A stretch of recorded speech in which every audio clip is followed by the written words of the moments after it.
bakit naghanda ka pa? Bakit po naman? Birthday ko naman po ngayon eh. Hindi ko mo birthday mo, maghanda ka.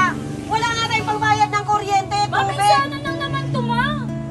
Eh, ba't yung panginuuna mo? Wala nga tayong pera, di ba? Minsan lang ako maghanda sa birthday ko, ma. Hindi mo ba pagbibigyan doon? Ma, tsaka bakit ka nag-aalang-nagalit? Hindi na nakakahiya sa mga bisita ko. Ngayon nga eh, nag-ano-ano ka pa ng mga bisita mo, eh wala na nga tayong pera o naghahanda-handa ka pa? Ma, Ha? kahit panahon lang, ma. Kahit isang araw lang, kahit ngayon lang, mapagbigyan mo rin ako. Dapat maging masaya nga tayo kasi nga, hindi ka may blessing na dumating para sa akin. Alam mo, okay lang yung birthday na yan kung may pera kang panghanda.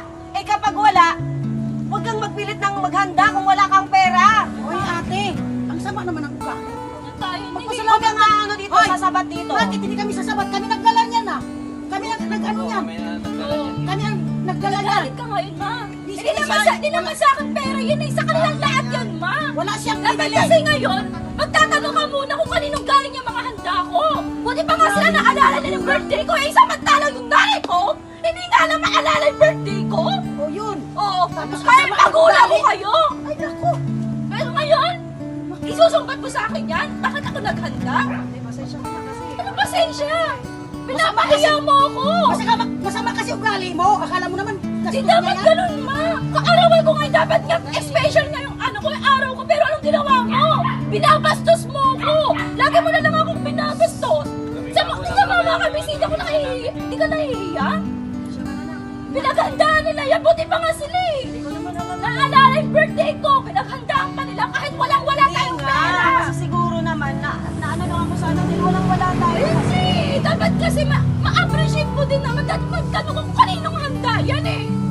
Kaya nga, hindi ko naman alam. Kaya pasensya na. Ganyan ang Puro inabot. pasensya. Napaka-ano naman. Wala ka nga binili dyan. Masakit sa akin! Yung ginagawa mo! Hindi mo ba alam yun? Nasasaktan ako! Bakit pa? Hindi ko naman ano eh. Birthday ko naalala mo? Binati mo ba ako? Hindi mo ako binati eh! Kahit isang beses! Kahit mahal na mahal mo ko, hindi ko naramdaman sa'yo yun! Pero sila naramdaman ko yung pagmamahal! Pero ikaw nanay ko, hindi ko naramdaman sa'yo yun! Anong klase kang ina ko ganyan ka? Ano kasi nanay mo eh, kaya hindi ko na nga maano yung Dapat naman kasi hindi gano'n. Tayo mo eh! Ano naman? Dapat pinagbigyan dapat yung galit mo mamaya na pagtapos ng kasayahan pero hindi, pinahiya niyo ako! Pasensya na nga kasi.